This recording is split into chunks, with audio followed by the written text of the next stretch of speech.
In our history, we've mic'd some of the NFL's greatest players, from Dick Butkus to Warren Moon.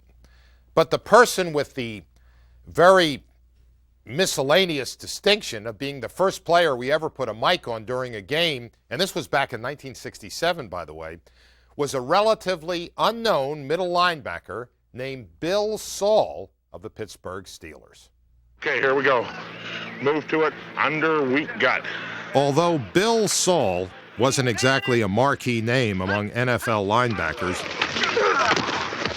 he proved to be an ideal choice for our first ever wiring, because he had a voice that recalled a B-movie gangster, and then there was the way he looked. He had a face not unlike the guy they call Lurch on the Addams Family. He, of course, looked a little bit like Herman Munster. And, of course, no one ever said to Bill Saul that he looked a little bit like Herman Munster. I'm sure right now he looks like a movie star. There you go. Today, Bill Saul is a popular bartender at the Emerald Tavern in Parkville, Maryland. And recently, we wired him again to get his recollections about the day he made NFL Films history. They actually put the mic right in the middle of my shoulder pads. It was actually, right there. And from then on, they just said, be yourself. Keep it up, stick them mothers.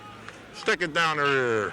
I was never known as Mr. Nice Guy, so I'm sure there were a few beeps. Hit the cannon, boy. Oh, I was trying to go outside, for sake. Bill Saul did not act in that film. Go fish! Bill Saul did not do a Sam Huff in the violent world of Sam Huff. I always thought Huff knew that he was wired. I think Bill put the wire on and he forgot about it. That's just the way that Bill Saul played. Over! Right!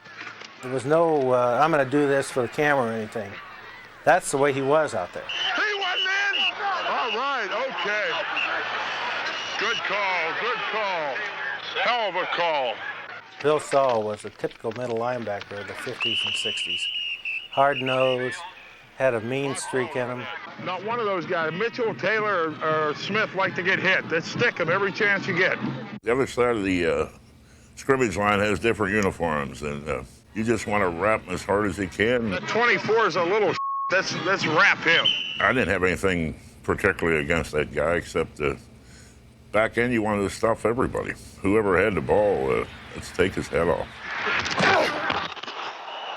Someone asked me one time, they said, Bill, what would happen if your mother was carrying the ball for the other team? And I said, if she had on a different colored uniform, I'd have to, sack her. And, of course, she didn't talk to me for a year, but that's beside the point. All right, you have a red left. I was slow. Hell, we used to run a 40-yard dash. They would time me with an hourglass. Like 4, 5. I couldn't even, I'd be lucky to do a 5-4. But I think the biggest thing, I didn't back off from anybody. Okay, let's go, babies. He was not that tough, but he thought he was, which is real important. He said, you think there's anybody in the league I can't whip? And I said, well, you can't whip me, let alone, there's got to be hundreds of guys you can't whip. And he said, no, seriously. And he really believed it. He could physically beat up with his hands, anybody in a fist fight in the entire National Football League. It was 1,200 guys, and that was totally out of reality. He would always crush the blocker. He would be beating the blocker to death. And I said, Bill, you're missing the point. You get the guy with the ball. That guy ran right by you, but he was so intent on whipping the blocker. Move to it. I think he was a natural leader, and being the middle linebacker, he constantly motivated the rest of the team. Andy, let's get one. All right, Marvin, let's go, Marv, baby. You're good, baby. First called the signals and made the corrections, made the changes. Shift! He was a very smart player, made no mistakes, a real force in terms of his personality, and we all loved him. He was not, soft and fuzzy. Let's go. Stick him. You have a brown left. He was a rough character, and he took his sensitivity training in the National Football League, and sometimes you're rather abrupt with people and not worrying about their feelings. Oh, Bobby.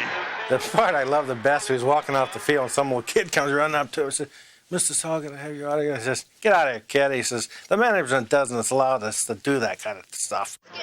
Thank you. We're not allowed, boys. We're not allowed. Don't bug me. Everyone that watches that film thinks that kid was asking me for an autograph. Well, that is not the case at all. He was asking for a piece of equipment, and we weren't allowed, of course, to give anything like that. And I've had to probably explain that 2,000 times to people that it was not an autograph, because I want to go on record as saying I never refused a kid an autograph. I know I wasn't in the limelight as much as Butkus or Nitsky or even Tommy Novus, and I was sort of surprised that they picked me out, you know, to do the wiring. Watch your pass. To me, he's the real NFL. He's the guy that was down on the pits getting a tough job done and receiving very little publicity. So they made an interesting choice, because I think they chose Saul because they thought it would be more interesting to show someone who was having problems, I mean, being blocked occasionally and having the difficulties that real players have. Not, you know, if you just see a superstar, he's always winning every little contest. Get up easy on your own. Thank you. Come on, let's block. You know, it's just the basic, tough character that the NFL loves. Keep it up, stick them mothers. Stick it down their ear.